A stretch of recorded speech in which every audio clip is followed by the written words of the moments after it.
Hi, 6th grade. Today's lesson is 913 histograms, and it starts on page 316.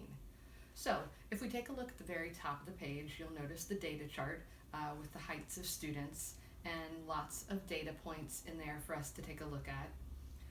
Below that, you'll notice that there is a chart which is basically a tally and frequency chart, but that also takes a look at the heights in intervals. And so we want to go to our definition of a histogram right across from that chart. It says a histogram is a graph that shows the frequency of equal intervals of data. And that equal intervals part is really important.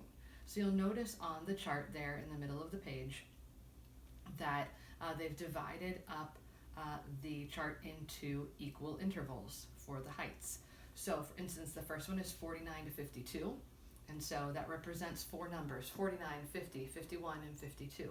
The next interval is 53 to 56, again representing four numbers, 53, 54, 55, and 56. So again, you want to make sure that those intervals are even.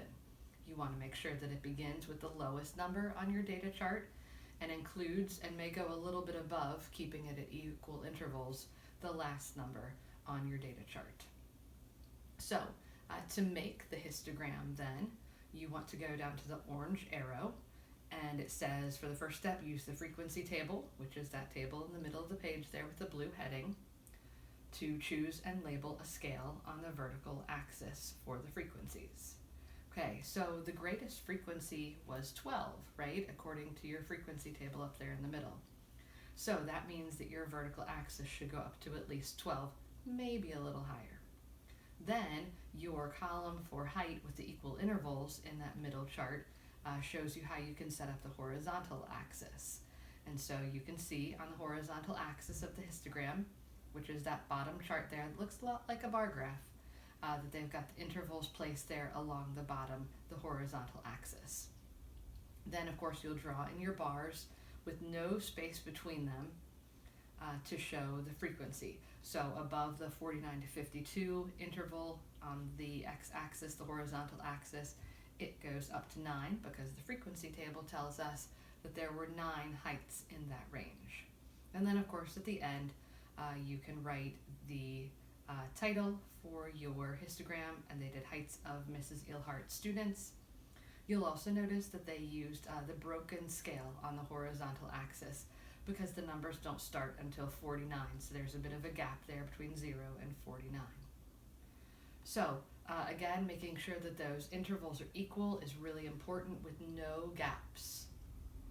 And you'll take the data from the table and make the histogram, and that will help you to answer some of your questions. So you are going to do 1 to 9 odd on page 317, and then you'll have more questions that are similar to that on workbook page 118.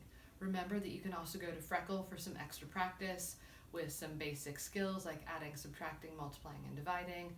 There are also some practice sections there for mean, median, mode, and range. And I think I put one up on fractions too. If not, then I'll post that soon.